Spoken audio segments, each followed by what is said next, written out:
오늘은 이제 칼빈의 교회론에 대해서 이야기 나눌 때 제가 교회론에 대해서 굉장히 중요하다라고 말씀을 드리고 있는 건 이 교회론이 잘 정립된 교회가 어떻게 보면 좀 기초가 탄탄한 교회가 될 수 있습니다. 이제 교회론이라고 하는 것은 성경이 말하고 또 역사가 말하는 교회론의 가치가 분명히 있을 것이고, 그와 더불어 이 목사의 어떤 그런 목회적 철학과 또 우리 성도들이 가지고 있던 그 목회적 사모함, 우리 성도님들도 그냥 뭐 목사가 앞에 가니까 그렇게 간다라고 따라가려고 물론 그것도 좋은 믿음이고 귀한 믿음이지만, 저는 우리 오후 예배 오시는 성도님들, 오후 예배 드리시는 성도님들은 적어도 우리 교회는 이런 것쯤은 해봤으면 좋겠다, 이런 방향이 좀 있었으면 좋겠다, 우리 교회는 좀 이런 모습이 있었으면 좋겠다라고 하는 이 사모하는 꿈들이 있기를 축복합니다. 그래야 교회가 더 건강해지고 복이 되죠. 저는 그런 의미에서 이 교회론을 통해서 우리 성도님들이 목사의 마음도 좀 아시고, 또 우리 교회가 어떤 교회의 가치를 두고 계셔야 되는지, 있어야 되는지 살펴보시고, 또 우리 교회가 바르게, 지금도 참으로 바르게 잘 서고 있지만 앞으로도 더 잘 서 나가는 그런 멋진 교회가 될 걸 믿습니다. 말씀을 본론으로 들어가기 전에 몇 가지 얘기를 좀 드리고 싶어요. 제가 그 교회론을 정리를 하면서 신학적이든 교리적으로는 제가 정리를 하면서 하는데, 사실 이 교회론은 제가 이 부목회자 생활, 부교육자, 전도사 때나 부목사 때 한 번도 제대로 정리를 해보지 못했어요. 그래서 이 오예배 때 이 교회론, 교리 중에 교회론을 정리하면서 내가 이 모습이 우리 오예배간 당분간은 우리 성도들과 함께 정리하면 좋겠다. 그리고 지금 이 정리하는 기간을 통해서 우리 교회 10년, 20년을 내다보면서 사역할 수 있겠구나라고 하는 시간이기 때문에 오후 예배의 교회론은 중요합니다. 그래서 조금 또 몇 주 동안은 이 칼빈의 교회론이 좀 딱딱할 수 있지만 좀 너무 딱딱하다가 받지 마시고, 또 교회론을 통해서 우리 교회는 이래야 된다라고 하는 신앙적 철학이 저뿐만 아니라 우리 성도들 가운데도 있기를 축복합니다. 제가 이제 이 교회론에 들어가서 몇 가지를 좀 말씀을 드리고 싶어요. 몇 주 동안 저와의 논쟁이 조금 있었습니다. 어떤 논쟁이 있었냐면, 전도사 때 이인수 전도사랑 강도사 목사인 지금, 그리고 담임 목사의 이인수는 다른 사람인가 같은 사람인가, 의 논쟁입니다. 그래서 어떤 분들은 담임 목사가 돼서 좀 이렇게 늠름해졌다, 듬직해졌다, 그래서 좀 변한 것 같다라고 말씀하신 분이 있고, 어떤 분들은 뭐 그 사람이 그 사람이다. 저는 어느 쪽으로 말씀드리고 있었습니까? 변하지 않았다고 말씀을 드렸어요. 저는 전도사 때나, 물론 이제 설교 스타일이 조금 바뀐 거는 있습니다. 설교 스타일이나 이제 전도사 때는 이제 아무래도 좀 젊고 패기가 제 나름대로 있으니까 굉장히 좀 막 스피드, 지금보다 더 스피드했겠죠. 더 빠르기도 하고 막 더 열정적이기도 하고, 막 지금도 열정적이라고 생각하지만 더 아마 그랬을 것입니다. 이제 그런 이미지로 생각하시면 지금의 모습은 좀 이미지 차이가 있을 것이에요. 근데 제가 갖고 있던 그런 하나님 앞에 부르심과 지금의 부르심은 차이가 저는 개인적으로 없다고 봅니다. 물론 보여지는 이미지나 어떤 스타일은 조금 달라질 수는 있을 거예요. 아무래도 제가 교회 담임으로서 보여드려야 되는 그런 모습들도 있어야 되니까. 근데 제가 말씀드리고 싶은 건, 그런 보여드리는 것 때문에 목사이고 싶진 않다라는 걸 좀 말씀드리고 싶어서, 전도사 때나 목사일 때나 지금 담임 목사일 때랑 차이가 없다라는 걸 말씀드려요. 그래서 제가 한 주간 그 TV를 보다가 이 분의 이야기를 듣고 그 말에 굉장히 동감한 표현이 있어요. 우리가 잘 알고 있는 표현이 있어요. 자리가 사람을 만든다. 그러니까 이 말을 한다면, 지금 제가 담임 목사의 자리에 있으니까 이 담임 목사의 자리가 저를 만든다라고 하는 표현을 합니다. 근데 저는 사실 이 표현이 옳지 않다라고 생각해요. 왜냐하면 대통령이 되면 다 똑같이 대통령으로서 우리가 기대하는 그 자리대로 해야 됩니까? 안 해야 됩니까? 해야죠. 자리가 사람을 만들었다면 끝까지 그 자리를 그렇게 보여줘야 되는데, 사람은 그렇습니까? 안 그렇습니까? 안 그렇죠. 목사라고 하는, 담임 목사라고 하는 자리가 분명히 있으면 그 목사라고 하는 자리에 보여져야 되는 모습들이 있어야 돼요. 만들어진 모습이 있어야 되죠, 끝까지. 근데 그렇지 않다는 건, 그러면 자리가 사람을 만든다는 것은 동의할 수 없다라는 게 사실 제 생각이었어요. 근데 그분이 이런 말을 하는데 그 표현이 제가 오랫동안 고민하고 있던 것 중에 딱 답을 줬던 그 표현이었어요. 무슨 표현이냐면, 자리가 사람을 만든다가 아니라 보여준다라는 거예요. 그러니까 그 자리가 되면 그 사람에 대해서 보여준다는 거죠. 원래 그 사람은 똑같은 사람인데 자리가 딱 되어졌을 때 그 사람에 대한 그 자리에 대해서 보여주게 된다는 거죠. 원래는 전도사라고 하는 자리가 있으니까 전도사로서 보여드리는 거고, 강도사라면 강도사로서 보여드리는 거고, 부목사는 부목사로 보여드리는 거고, 담임 목사는 담임 목사로서 보여지는, 이 지금 보여지는 내 모습의 현재의 모습이 아니라 이전부터 있었던 그 모습이 이제는 농축돼서 보여져야 된다는 거죠. 그래야 건강하게 그 직분을 감당할 수 있다는 생각이 사실 제 마음입니다. 그래서 이제 앞으로 우리 장로님도 세워주고, 또 이제 곧 안수 일사님도 뽑아야 되고, 우리 권사님도 또 새롭게 뽑아야 되고, 우리 재직에 대해서도 새롭게 뽑아야 되지만, 이 재직에 우리 교회에서 뽑히는 귀한 분들은 자리로 사람이 만들어지는 게 아니라, 그 자리 때문에 만들어진 게 아니라 자리로 그분의 신앙이 보여지기를 축복합니다. 이게 진짜 제가 말씀드리고 싶었던 거예요. 사실 제가 전도사 때나 하나님 앞에 처음부터 부름을 받았던 그 모습은, 죄송합니다. 제가 첫 사역했던 이 에린교회 청년이 저기 뒤에도 있고, 오늘 낮에도 이제 양천중앙교회에서 사역했던 청년들이, 여자 청년 3분이 와서 예배를 드리고 했지만, 사실 제가 이분들 앞에서 거짓말할 수는 없잖아요, 그죠? 제 과거의 모습 알고, 전도사 때 모습 알고 계시잖아요. 성원교회 꿈꾸는 교회로 이제 통합되는 은성중앙교회부터 그 모습을 저를 다 알고 계시잖아요. 제가 만약에 꾸며지고 뭔가 연극을 한다면 저도 어색하지만 누구도 어색할까요? 네, 성도님도 어색해요. 제가 그래서 이제 친구 목사님, 친구 전도사님들, 친구 후배들한테 이제 그런 얘기해요. 그 평소에는 저랑 과감없이 얘기하다가 강대상이나 설교 때만 딱 올라가면 목소리를 되게 까는 분이 있어요. 나는 이해가 안 된다. 너는 너의 모습을 보여줘야지. 물론 그런 이미지도 중요하죠. 그런 이 설교의 정결함이나 이 멘트나 말씀들을 정확하게 전달하는 의미로 그런 모습이 필요하겠지만, 근데 이거를 어깨에 힘을 팍 들어간 상태로 뭔가 가식적으로 하는 모습에 나는 이해가 안 된다. 물론 저한테도 그런 모습이 있을 수도 있겠죠. 그래서 그런 모습은 절대 있어서는 안 된다. 자리가 사람을 보여주는 것이다. 당신이 이 앞에 서 있다면 그 모습이 보여지는 것인데 그렇게 하면은 안 된다라고 하는 마음이 있었어요. 저도 앞으로 그런 목회를 하고 싶어요. 제 목회 철학입니다. 이제 교회를 생각하는 제 목회 철학은 또 이거예요. 그리고 두 번째 제 목회 철학은 교회 안에서 제게 주시는 목회 활동비는 어떻게 한다고 했습니까? 그래서 아직 우리 성도님들이 조금 어색해하신 것 같아요. 제가 이 지갑에서 돈을 꺼내나 카드를 꺼내면 왜 목사님이 자꾸 결제를 하냐고, 본인 축복받는데 왜 자꾸 목사님이 하냐고 라고 하시는데, 저는 성도님들을 하시는 걸 막은 게 아니라 저도 하나님 앞에 복을 받고 싶고, 그 목회 활동비라고 주어져 있던 비용은 물론 목적들이 다 있습니다. 그 목회 활동비에 따른 목적들이 다 있어요. 그거대로 써야 되는 부분도 있지만, 우리나라의 지금 세법상 이 근로기준법으로 목회자를 볼 것이냐, 아니면 그냥 일반 이제 근로기준법이 또 있어요. 이제 그 기준법으로 목회자를 보느냐. 그래서 이제 추가 사례비, 즉 이제 우리가 기본급이 있고 나머지 이제 그 사례비가 또 있잖아요. 이제 일반 근로자들은 이 추가된 것도 일반 근로 월급으로 포함시킨단 말이에요. 그래서 다 이제 그 세금을 내게 되는 거죠. 근데 교회 종교인은 그게 애매해요. 그래서 이제 우리도 지금은 대부분 교회도 이제 약간 분리를 하고 있거든요. 봉 사례비랑 이제 목회 활동비, 이거는 이제 목회를 위해서 쓰라고 하는 비용이기 때문에 사례비가 아니다. 근데 이제 사회에서는 이것을 같은 비용으로 볼 거냐 안 볼 거냐라고 하는 기준이 아직 명확하지가 않아요.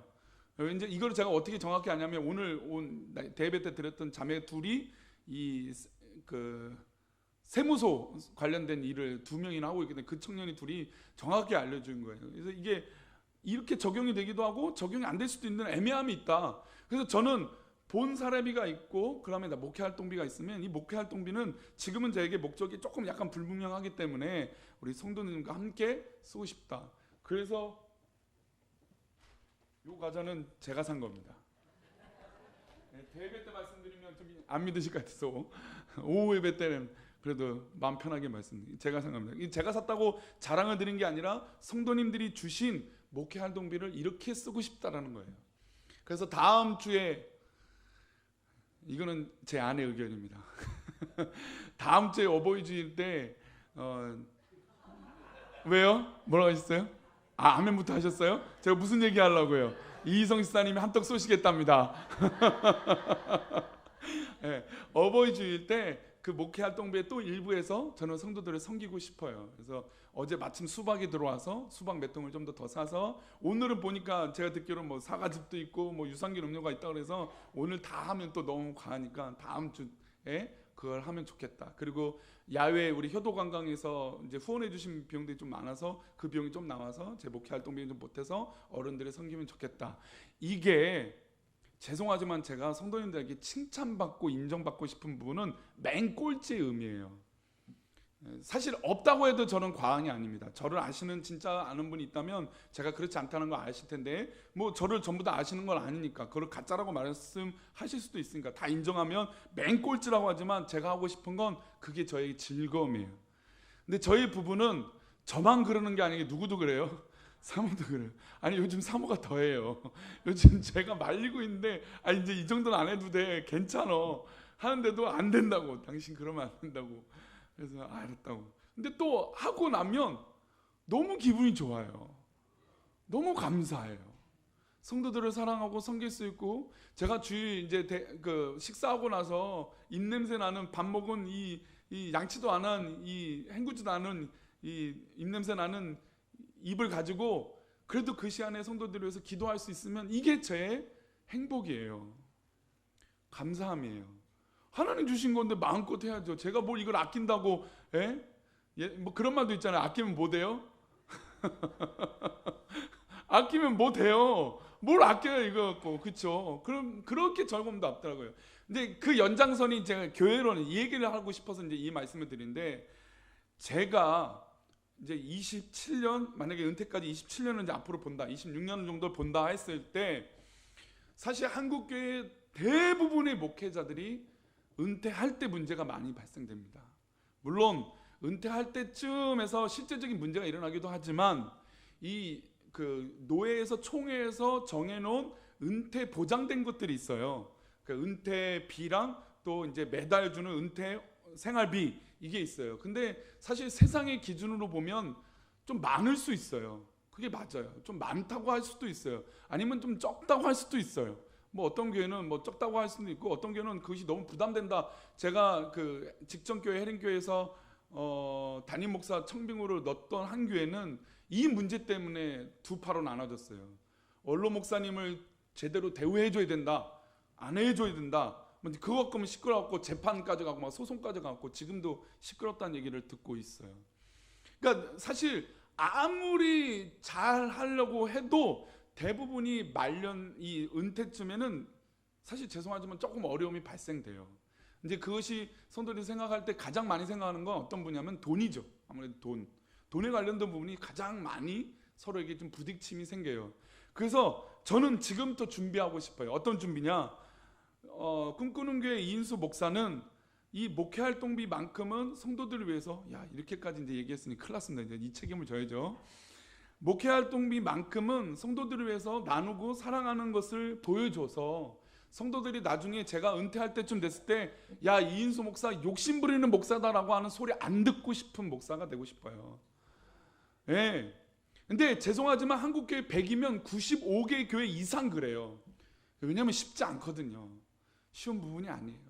한 교회를 30년, 40년, 20년 뭐 이상, 이제 20년이 보통 이제 원로로 추대해 주는 기준이 되니까 그 20년을 채우고 목회를 마무리한다는 게 대부분의 한국 교회가 쉽지가 않아요. 그런데 저는 지금부터 준비하고 또 우리 성도들에게 그런 모습을 보여드려서, 이인수 목사는 욕심 부리지 않는다, 이 얘기만큼은 꼭 제가 말년에 듣고 싶어요. 그래서 성도님들이 원로 목사로 나중에 추대해 주시고 또 섬겨 주실 때, 뭐 어떻게 될지도 모르겠지만, 하나님 어떻게 역사하실지 모르겠지만, 중간에 또 하나님 부르심이 어떻게 되실지 모르겠지만, 어쨌든 다 가능성을 열어놓고 제가 마지막에 은퇴할 때쯤 그래도 욕심은 안 부렸다라는 얘기를 저는 꼭 듣고 싶어요. 제가 이 얘기를 강요를 시켜드린 게 아니라, 그렇기 때문에 제가 성도님들을 섬기고 또 아끼지 않는 모습이 보일 때 그냥 인수 목사가 욕심 안 부리려고 하구나라고 이해해 주십시오. 근데 또 너무 당연하게 받아주세요.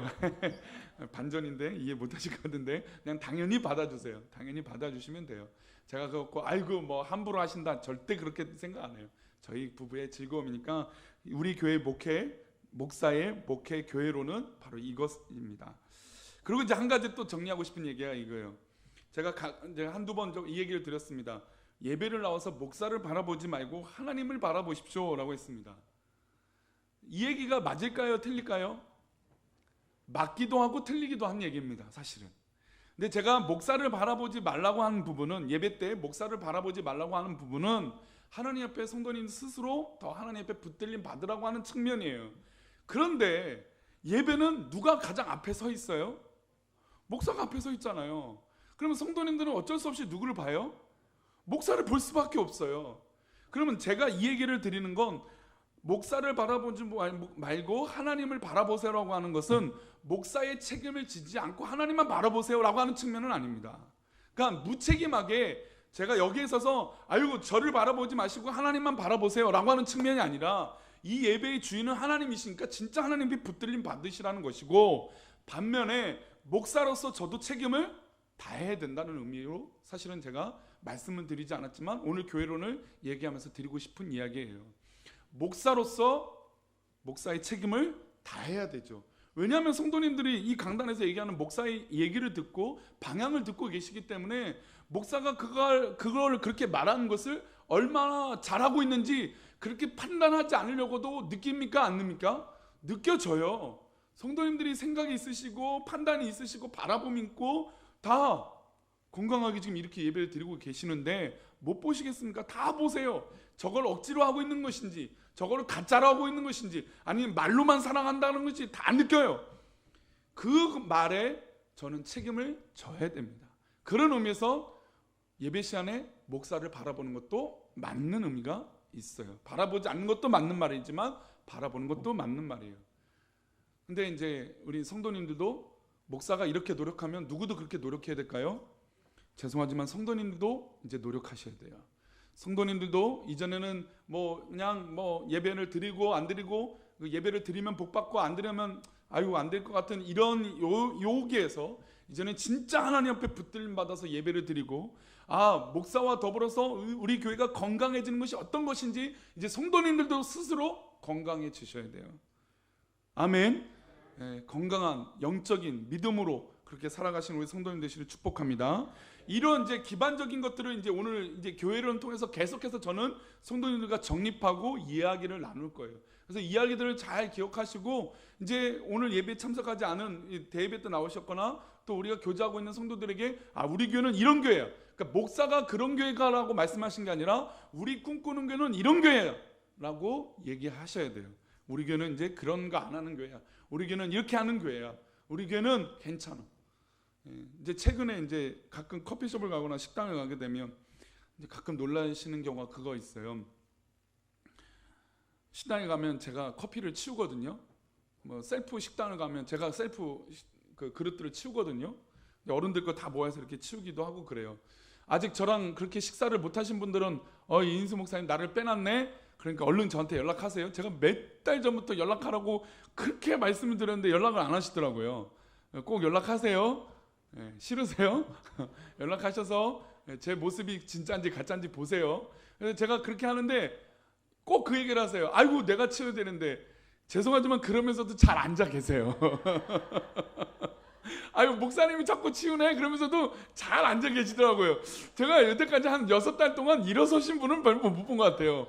그냥 제가 움직이니까 그냥 가만히 계시더라고요. 근데 제가 거기 밥 먹을 때도 목사는 아니잖아요. 그 얘기를 드리고 싶어요. 목사는 맞아요. 그러니까 이 얘기가 똑같은 얘기인데 예배에 나와서 목사를 바라보는 것이 아니라 하나님 바라보는 것. 하지만 목사는 또 보여지는 사람이라는 것. 이게 참 애매한 것 같지만 목사는 그에 대한 책임을 지거든요. 그런데 반면에 실생활 갔을 때 제가 성도님에게 목사로 다가가긴 하지만 밥 먹는데도 목사입니까? 치우는데도 목사인가요? 물론 우리 성도님들의 목사를 또 사모를 목회자 가정을 사랑하시고 또 이렇게 챙겨주고 싶어서 또 그에 또 해주시고 하시는 거 더 많아요. 사실 제가 받고 있는 건 그것보다 더 많아요. 근데 그릇 하나 치운 것 때문에 아이고 목사님이, 근데 저는 그걸 안 하는 목사가 되고 싶지 않아요. 그런 의미예요. 그러니까 교회가 이제 이런 교회가 되고 싶어요. 괜히 그냥 우리 성도들에게 점수 따려고 이렇게 말씀드리는 게 아니고 진짜 목사가 그렇게 되고 싶어요. 물론 제가 이제 60대가 넘어가고 뭐 은퇴가 지나가면 또 달라지겠죠. 근데 죄송하지만 요즘 젊은 세대라는 건 이제 30대 우리 영한 형제 밑으로 세대가 우리 어른들만큼 그런 세대가 될까요? 그럴까요? 우리 영한 형제는 안 그럴 것 같긴 한데 우리 젊은 세대들이 우리 어른들이 이 목사를 섬기는 그런 기준들을 알까요? 사실 좀 잘 모를 것 같아요. 그래서 제가 이제 얼마 후에 만나실 목사님 한 분 계신데 그 목사님이 그 얘기를 하더라고요. 야, 이인수 목사, 네가 목회할 때는 우리가 목회할 때와는 다를 거야. 참 힘들 거야. 근데 그 힘들다라고 하는 의미를 옛날에 우리 어른들이 목사님들을 섬겨주셨던 시골에서도 제일 뭐 감자를 캐면 감자에서도 10개를 캤다 치면 거기서도 하나를 빼갖고 목사님 집에 보내고 쌀도 수확을 하면 거기서 쌀도 요만큼 성미, 우리 교회도 참 감사한 게 성미가 참 감사해요. 성도님들 뭐 쌀의 종류가 다양할 때도 있어요. 밥맛이 분명히 똑같은 이 쌀인데 이 맛이 희한할 때가 있어요. 근데도 감사해요. 또 감격이 있어요. 성도님들이 이렇게 구별해서 해주는 그 섬김들. 근데 우리 어른들이 사실 우리 어른 선배 목사님들이 그걸 받았단 말이에요. 근데 그게 당연해져서 문제가 된 거죠. 그 성도들이 사랑해 주시고 섬겨 주신 게 너무너무 귀한 건데 귀한 것으로 여기지 않고 당연해졌기 때문에 좀 문제가 발생했던 것 같아요. 그러니까 우리 교회는 그것을 당연히 여기지 않는 교회가 되고 싶습니다. 자, 이제 얘기까지 하는 게 이제 교회론에 제가 지금 한 달 동안 느꼈던 이 교회론을 정리하면서 정리한 얘기예요. 그리고 오늘 이제 칼빈에 대해 이제 지난번에 이제 루터와 칼빈에 대해서 잠깐 얘기를 들으면서 그들이 생각했던 교회가 어떤 교회냐? 바로 예배 하나님의 말씀을 붙들고 성례 즉 성찬과 세례가 온전한 교회가 교회다. 이 공통점은 루터랑 칼빈이 굉장히 공통점을 갖고 있었다고 말씀드렸어요. 그런데 오늘은 저희 이 합동 측은 무슨 주의로 루터주의가 있고 뭐 웨슬리라고 할 수도 있고 뭐 이것도 있는데 우리는 칼빈주의 한번 따라하겠습니다. 칼빈주의. 우리 합동 측은 칼빈주의거든요. 칼빈주의. 그러니까 칼빈이 여겼던 그런 종교 개혁을 우리가 그대로 받고 있는 거예요. 그래서 성경이 있지만 우리가 칼빈이 뭐 썼던 책, 이 기독교 강요라고 하는 책을 굉장히 신성시해요.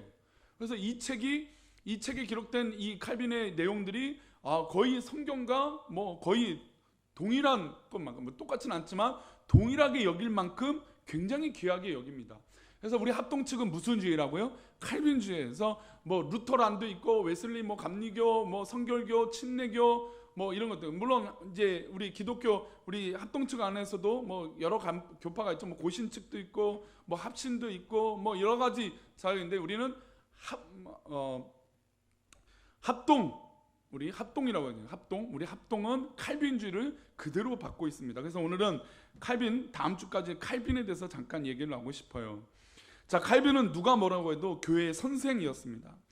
이 칼빈은 스위스 개혁자였던 프랑스계 파렐의 강건으로 제네바의 목사가 되고 칼빈은 처음부터 죽음을 맞이할 때까지 교회의 개혁자라고 불렸습니다. 그리고 교회에 대한 그의 각별한 관심과 개혁된 교회를 세우는 것이 칼빈의 최대의 과제였습니다. 지금 종교개혁이 일어난 데는 430년 정도, 400년이 지났거든요. 근데 이제 교회에 대해서 잘 아는 분들이 이 교회를 향해서 조롱하는 부분들이 어떤 거냐면 당신들이 이 카톨릭에서 그렇게 부패했다고 개혁했던 이 개혁교회가 개신교잖아요. 그런 개혁교회가 지금은 도대체 뭘 개혁하고 있느냐라고 질문을 던져요. 근데 이 질문은 참 타당한 이 세상의 도전인 것 같아요. 세상에서도 교회를 반대하는 게 맹목적인 안티크리스찬들이 있어요. 그냥 교회 뉴스만 나오고 목자만 나오면 아유 뭐 개독교니 뭐니 하고 막 손가락질하는 사람들이 있어요. 근데 반면에 기독교를 굉장히 철저하게 비난하는 분들이 있어요. 이제 교회에 대해서 아는 분들이죠. 제가 얼마 전에도 이 얘기를 드렸지만 어설프게 교회에 대해서 아는 게 더 무서운 것 같아요.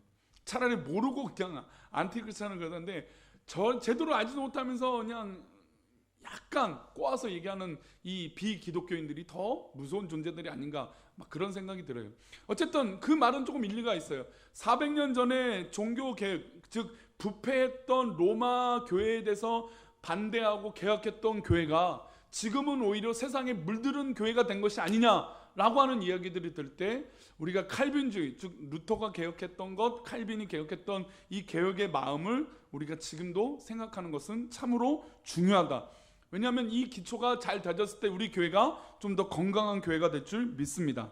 칼빈이 교회를 정립함에 있어서 늘 두 가지 염두에 둔 방향이 있었습니다. 한번 따라하겠습니다. 첫 번은 교회의 거룩성, 두 번째는 교회의 일치성.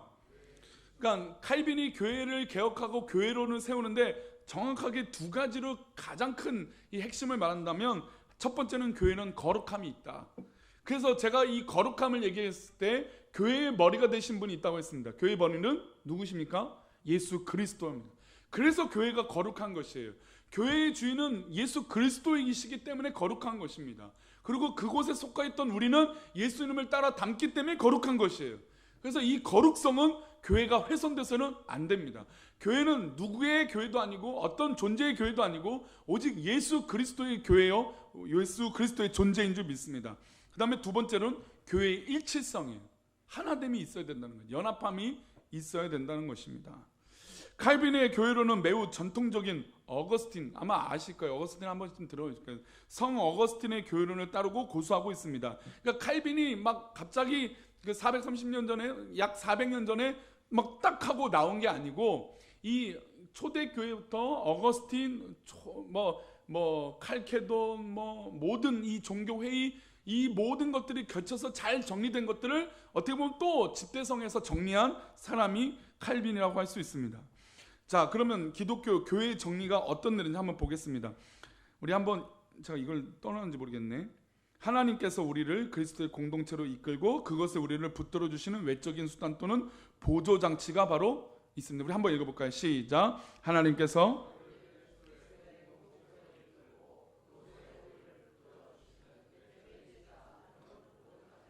보조 장치이다. 이제 교회를 이렇게 칼빈은 기독교 강요 4권에서, 기독교 강요 4권은 이 교회론에 대해서 많이 말씀하고 있는데, 거기서 이렇게 하고 있습니다. 하나님께서 우리를 그리스도의 공동체로 이끌고, 그러니까 그리스도의 혼자로 이끈 것이 아니라 어떤 의미로 이끌으셨다고요? 공동체로 말했어요.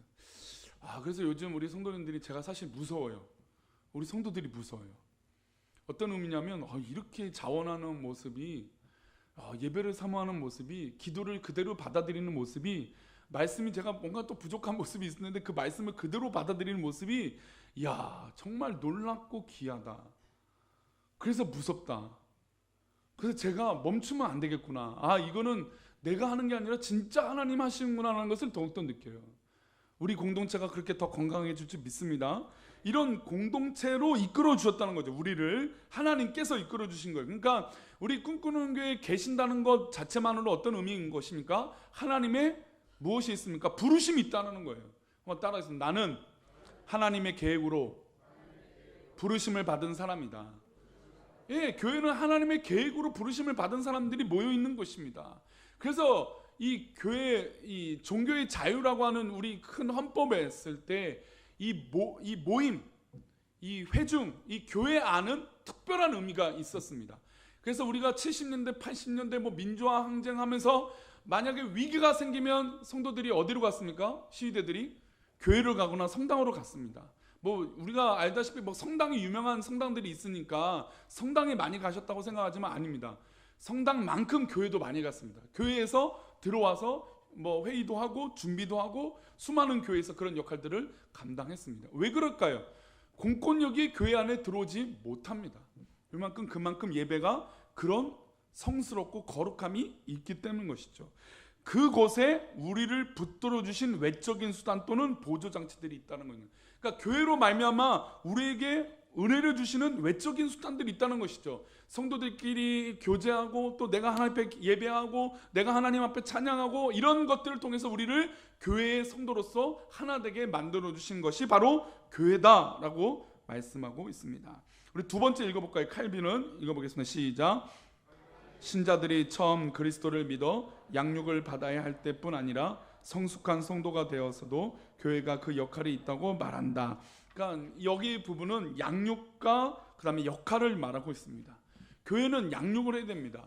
제가 지금 한 6개월 동안은 우리 교회는 안식입니다. 그래서 주중 모임을 웬만하면 하지 않는다라고 말씀드렸지만, 예배만 잘 드려도 좋습니다. 근데 우리 현실적으로 또 교회 좀 여기 지역에 지금 전도를 당장에 할 수 없는 8구역이라고 하는 건너편과 위에 정도인데, 그리고 이제 입주를 시작하면 우리가 또 물론 전도를 저쪽 건너편도 우리가 전도를 하겠지만 그렇게 하기에는 조금 어려움이 있기 때문에 주중 사역을 좀 멈춰 놓인 상태예요. 근데 우리가 이 측면, 즉 양육받고 그 책임을 다하는 이 측면은 사실은 하나님 앞에 드림이 또 헌신이 많이 필요해요. 우리 성도님들을 특별히 이제 주중 사역들이 시작이 되면 주중에 성경 공부들이 꼭 있을 거예요. 그래서 그 성경 공부에 시간이 되시면 꼭 열심을 내셔서 한번 성경 공부의 양육에 참여하시기를 바랍니다. 그래서 이렇게 하나님 앞에 배운 것이 굉장히 양육되는 것이 중요하다. 그러면 양육을 받았습니다. 양육을 받았으니까 배웠어요. 근데 이제 제자 훈련이라 이 양육에 실패한 교회들을 보면 어떤 사례냐면 배웠어요. 배우면 뭐만 커집니까? 머리가 커진다는 얘기를 하잖아요, 우리 어른들이요. 그래서 지식이 커지고 배움이 커졌으면 그 배움의 결과로 뭘 해야 될까요? 그 역할들을 해야 돼요. 즉 배운 만큼 책임을 다해야 돼요. 근데 배우기만 하고 멈춰 있으니까 교회가 정체되어 있는 거죠. 그래서 우리 교회는 양육 받으시고 양육 받은 걸 어떻게 됩니까? 그 역할들을 감당하는 성도들이 되어야 돼요. 목사도 그렇고 우리 성도님들도 그렇습니다. 내가 은혜를 받고 양육을 받았으면 이제 그 양육 받은 것 갖고 은혜 받은 것 갖고 내 역할들을 감당해야 돼요. 그게 바로 교회의 목적이에요. 그래서 우리 교회의 배움과 양육은 끝이 없어요. 계속해서 양육 받아야 돼요. 그리고 양육 받고 은혜를 받았으면 내 삶의 주인이 예수님이라고 더 인정되면 내 삶 가운데 하나님 앞에 그 역할들을 하나하나 감당하는 것이에요.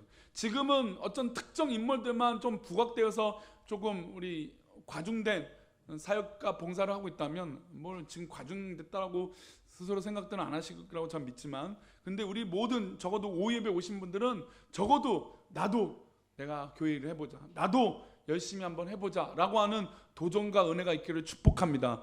그 일들을 도전하고 또 순종하고 헌신할 때 하나님께서 우리 성도님들의 삶을 책임져 주실 줄 믿습니다. 자, 마지막으로 우리 칼빈이 얘기했던 주된 여기 에베소서 4장 11절 말씀만 읽고 말씀 맺겠습니다. 에베소서 4장 11절입니다. 읽어보겠습니다. 시작. 그 어떤 사람은 사도로, 어떤 사람은 선지자로, 어떤 사람은 복음 전하는 자로, 어떤 사람은 목사와 교사로 삼으셨으니. 칼빈에 있어서 목사 혹은 교사의 중요성, 교회론에서 굉장히 중요하게 강조되는 이야기입니다. 칼빈의 기독교 강의를 보면 목사의 역할, 교사의 역할, 교회의 리더라고 표현되어 있지만 그런 역할들을 하는 사람들이 굉장히 중요하다라고 하는 얘기들을 합니다. 그러니까 성도들이 교회 안에서 은혜를 받지만 책임을 지지 않는다는 연장선이에요. 목사로 부름 받았다면 목사에 대한 이 영광도 누리지만 뭐 해야 됩니까? 책임을 져야죠. 그리고 성도로 부름을 받았다면 성도로서 그 은혜를 받지만 그에 대한 책임을 져야 돼요.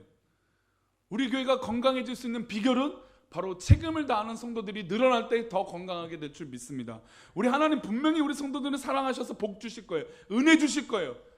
기적을 베풀어 주실 줄 믿습니다. 근데 그 기적을 베풀어 줄 때 기적이구나 라고 끝을 내서는 안 된다는 것이죠. 이제는 우리가 할 수 있는 부분들을 고민해보고 그 역할들을 감당하고 교사면 교사, 목사면 목사, 그 역할로서 감당을 해야 될 줄 믿습니다. 이번에 우리 장로님 세 분이, 안수집사님 세 분이 피택됐습니다. 우리 피택되신 분들을 위해서 기도해 주신 줄 믿습니다. 근데 그냥 우리 피택되신 분이 그럴 리 없겠지만 난 피택되었어 라고 끝이 나서는 안 되겠죠. 성도님들이 기도해 주셔서 피택받은 이후에 그 장로로서의 역할들을 잘 감당하게 해달라고 기도해 주셔야 됩니다. 또 우리 성도님들 옆에 계신 우리 성도님들에게 그런 성도들이 돼야 돼요. 예배 은혜를 받고 기도했다면 그 은혜 받은 것 가지고 역할을 감당할 때 하나님께서 교회를 제대로 이루어 주신다는 것입니다. 저는 이게 우리 성도 가운데 우리 교회 안에 선순환, 좋은 순환이 됐으면 좋겠어요. 어떤 사람만 계속 짊어지는 것이 아니라 서로 짊어지려고 하는 역할들을 감당할 때 그러면 신명나지 않겠습니까?